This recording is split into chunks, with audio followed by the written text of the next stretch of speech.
Why did it have to be you first? Mother's cold voice echoed through the quiet living room. Her icy gaze fixed on my stomach left me speechless. My name is Marion. I'm a 25-year-old housewife. My sister Tara is 3 years older than me and has always been my mother's favorite. Until the day I came home to tell her I was pregnant. I had hoped that my relationship with my mother would improve, just a little. I think the birth of her first grandchild could help heal our long-standing conflicts. When I visited my parents' home with my husband, Warner, my sister Tara was the first to greet us. Marion, it's been so long. She greeted us with her usual cheerful smile. Dad was away at work but would be back soon. Mom's face was visibly tense when she saw me for the first time. But then, as soon as she noticed Warner, she put on a fake smile. Oh dear, I haven't prepared anything for your visit. Just wait a moment, she said. She went into the kitchen to get some homemade biscuits. They were all sugary sweets. Mother knows I don't like sweets. When we announced our marriage, Warner had mentioned that he liked sweets. And she remembered. She said with exaggerated concern, "Oh, that's right. Marion doesn't like sweets, does she?" "I'm sorry," she said, smiling at her husband. Warner replied tactfully, "Who I eat with is more important to me than what I eat." "Than what I eat?" Mother just gave a short icy and sat down on the sofa. Once everyone was seated, I took a deep breath. "We have come today. We have something important to tell you," I began, and Mother's eyes flashed sharply for a moment. "Actually, I'm pregnant." A heavy silence fell over the living room. Tara was the first to speak. She congratulated me with a beaming smile. "Marion, congratulations." Meanwhile, Mother's face grew increasingly somber. Warner got up and went outside to take a work call. Tara went into the kitchen to make tea. By the time I was alone with Mother, her expression changed completely. "Why did it have to be you?" Mother's voice quavered with suppressed anger. Before I could answer, she went on. "The first grandchild should have been Tara's. Someone like you." What happened next was totally unexpected. "Mom." Suddenly she stood up and kicked me hard in the stomach. The pain was intense and I couldn't help but scream. "Mother, stop." I heard Tara's scream. She had come back from the kitchen and witnessed Mother's attack. "Marion." Warner came running in. I remained curled up on the floor, enduring severe pain.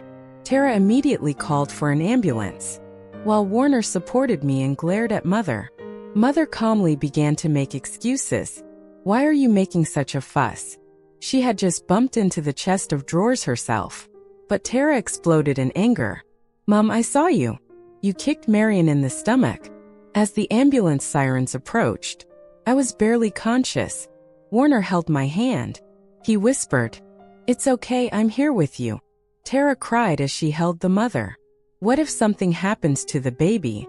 Tara's scream echoed as the paramedics arrived. As they lifted me onto the stretcher, I could feel Mother's cold gaze. In those eyes, I saw all the hatred she had directed at me for the past 25 years.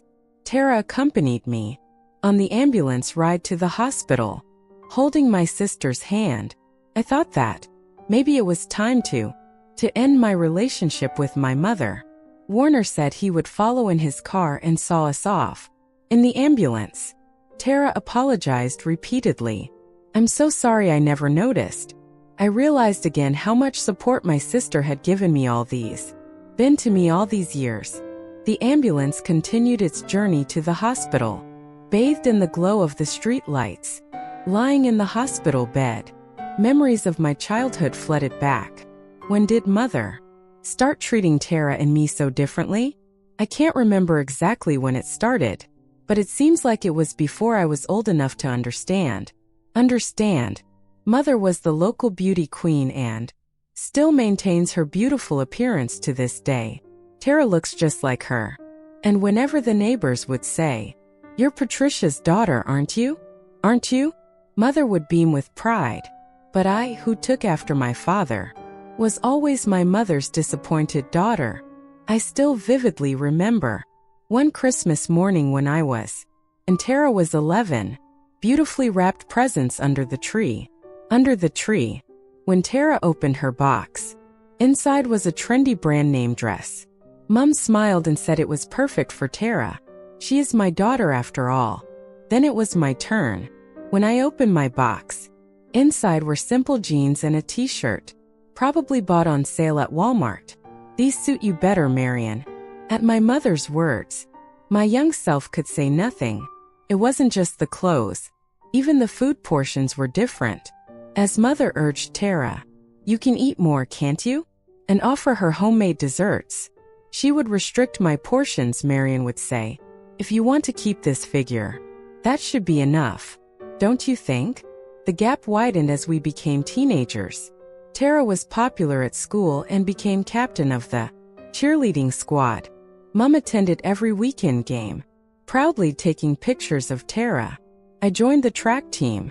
Although my times were good, Mother never came to watch. "I'm busy" was always her excuse. Dad would come sometimes and pat me on the head and say you did well. But Dad was busy with work and didn't seem to notice the complex family dynamics. In high school, I began to realize that my situation wasn't normal. The turning point was a conversation I had with my best friend Serena. "Marion, your mother is just too cruel," she said one day. I looked at her in surprise. "What do you mean?" "Well, she buys designer clothes for Tara, but not for you." Serena's voice trailed off. My mother would never discriminate between her children like that. Those words made me understand. For the first time, my family wasn't normal. At the same time, I knew that Tara wasn't aware of my situation. My sister really believed that I preferred simple clothes. "Marion, you have such a good figure. You look good in everything," Tara would tell me. Sometimes she would offer to lend me her clothes, but they rarely fit, so I couldn't wear them. Mother's discriminatory treatment was especially harsh when Tara or Dad weren't around. When we were alone, she would attack me mercilessly. "To think I had to give birth to a child like you. Tara would have been enough. Why can't you be more like her?" Every time she threw words like that at me, I felt like I was being denied my very existence. But I knew that crying would only invite harsher words. So I desperately held back my tears. My friends at school were worried about me. On my 16th birthday, Serena and others secretly threw me a party. I didn't get a present from my mother, but the cute makeup that my friends chose for me remains a precious treasure. To this day, it was around this time that I decided to leave home. I was determined to be independent. Right after graduating from high school, my mother told me, "With just a high school diploma, you will never amount to anything. You'll never amount to anything." But that only strengthened my resolve. Tara went to college, and Mother dipped into her savings to pay for her tuition. "It's worth it for Tara," Mother said proudly. Meanwhile, there had never ever been set aside for me. But strangely enough, the unfairness of the situation made me stronger. I maintained excellent grades in high school and worked part-time at a local diner. After school, I gradually built up my savings while making plans for the future. Lying in the hospital bed, these memories flashed through my mind like a reel of film. The constant beeping of the monitor echoes in the quiet room. I'm relieved when the doctor tells me that my little one is safe. I'm no longer that helpless girl. I swear I will never treat my child the way my mother treated me. The evening sky outside the window turned red. The second morning at the hospital, Warner came for an early visit. When I asked him if work was going well, he smiled and said, "You're more important." I met Warner 3 years after I left school. I remember those days well.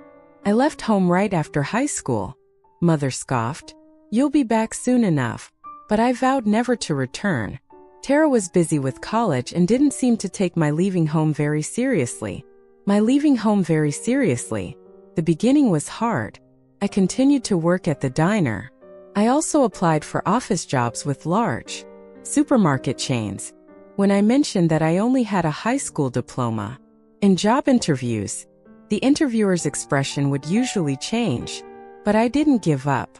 I interviewed with over 30 companies. The turning point came during an interview for a customer service position in an IT company, thanks to the HR manager who said, "We value your experience and motivation more than your education." I got my first office job. That's where I met Warner, a systems engineer. Our first encounter was when he helped me with a printer problem. "You're always here from early in the morning until late at night," Warner said to me one day.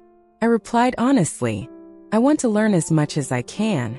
For someone with only a high school diploma, this job is a valuable opportunity. After that, Warner started to stop by my desk occasionally. We talked over coffee during breaks, and eventually we started meeting on weekends. My relationship with Warner deepened. I gradually began to tell him about my family, the conflict with my mother, my relationship with Tara, and my father's indifference. When I told him everything, I feared he would distance himself from me. But Warner was different. "No one has the right to deny you your life," he said. He held me tightly. It was the first time I felt safe enough to cry. The proposal came in the winter of my second year. At the company, after the company Christmas party, as we walked through the illuminated streets, Warner got down on one knee. To his simple evil, "Will you marry me?" I said yes without hesitation. I still vividly remember visiting home after 2 years to announce our engagement. Mother was cold at first. She said no decent man would want a daughter with only a high school education.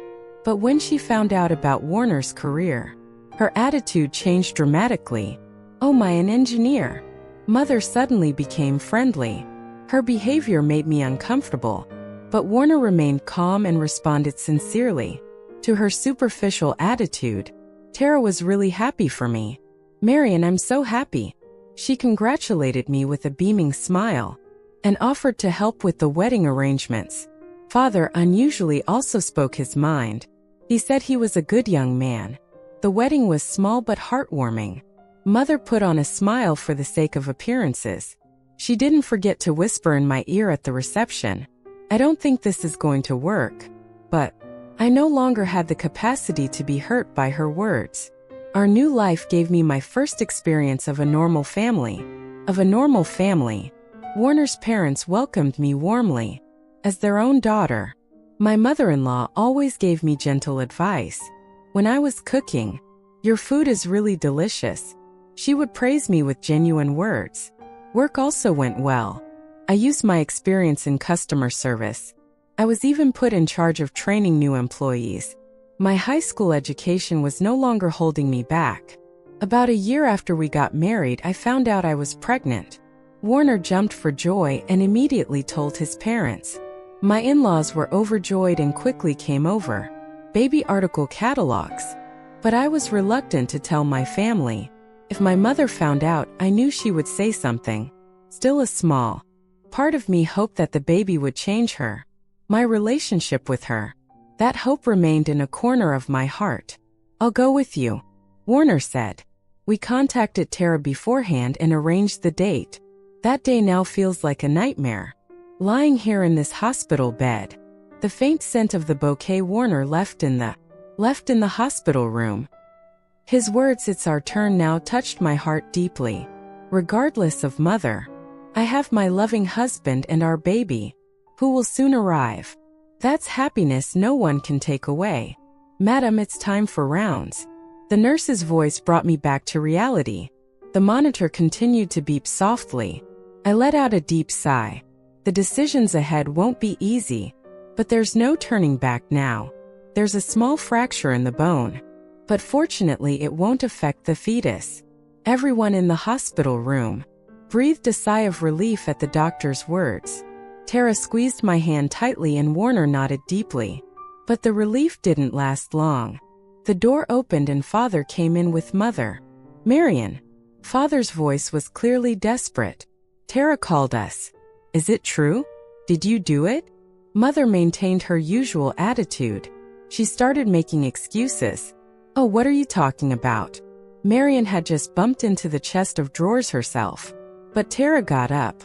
That's enough. My sister's voice echoed through the hospital room. I saw it. I saw you kick Marion in the stomach. Mom. The color drained from Father's face. It can't be. At that moment there was an unexpected visitor.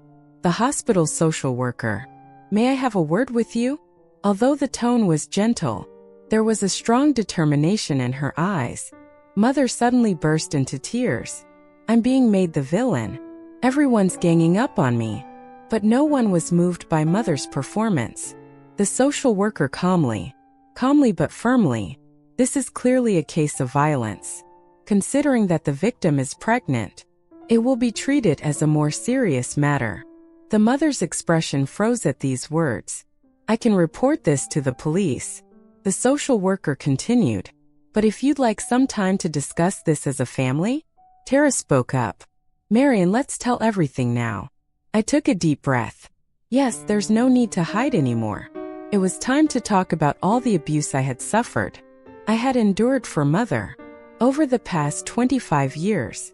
Dad, I began, my voice shaking. I've put up with this all this time. And I began to speak.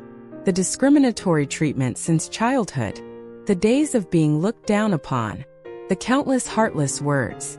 How Mother played the loving mother when she was with Tara, but completely changed when she was alone with me. Marion. Father's voice trembled. Why didn't you tell me before? I couldn't. I wiped away my tears. Mom always acted like a good mother in front of you and Tara. I thought nobody would believe me. Tara covered her face with both hands. I'm sorry, Marion. I never noticed. At this point, Mother suddenly stood up and shouted, Is it my fault? It's because she was ugly and useless. Tara was beautiful and excellent like me, but she... Shut up. Father's voice cut off Mother's screams. It was the first time I'd heard my usually mild-mannered father use such a tone. You are unfit to be a mother. Father's words were heavy. I won't let you hurt Marion anymore. The social worker began to speak softly. In this situation, I recommend that you apply for a restraining order. Also counseling. Suddenly my mother threw herself on my bed. You ungrateful child. After I raised you. Warner and Father quickly restrained Mother. Nurses rushed in. And the hospital room was temporarily in chaos. That evening, Father announced his decision to divorce Mother. Marion, I'm so sorry. I should have realized. The police began to investigate Mother. And a restraining order was issued. Mother went to live with relatives. But she continued to send persistent messages, saying that she would never forgive me. Tara visited my hospital room every day. This time I'll really be watching over Marion's new life. During my hospital stay, Warner's parents visited often. My mother-in-law would bring homemade soup and say, You're our precious daughter. On the day I was discharged, my doctor put his hand on my belly and said, The baby is healthy. You'll grow up to be strong. As we left the hospital, the soft spring sunlight enveloped us. Warner pushed my wheelchair. Tara and Dad walked on either side. That's when I first realized that this was my new family. Mom was gone, but for the first time, I felt the real warmth of family. Before we got into the car, Dad gave me a big hug. From now on, let's live as true parents and children. I nodded. The long winter was over and a new season was beginning. Marion, just one more push. I gathered all my strength at the sound of the doctor's voice, echoed through the delivery room. After 16 hours of labor, our child was finally born. I could see the baby's head. Warner squeezed my hand. Tara cried as she rubbed my back. Then a loud cry filled the room. It's a girl. She's a very healthy baby. Tears welled up in my eyes as the nurse showed me this tiny life. Her little red face, her clenched fists. Nikki, I whispered. It was the name Warner and I had chosen earlier. Daddy was the first to see the baby in the waiting room. She looks just like you when you were born, he said with tears in his eyes. 3 months have passed since then. The last contact with Mother was a voice message she sent while I was in hospital. I'll never forgive you. You made me lose everything. I heard she moved to another state after that. I probably won't see her again. Yet, sometimes when I wake up in the middle of the night, I think of her, not with hatred or anger, but as a woman who somehow lost her way and her ability to love.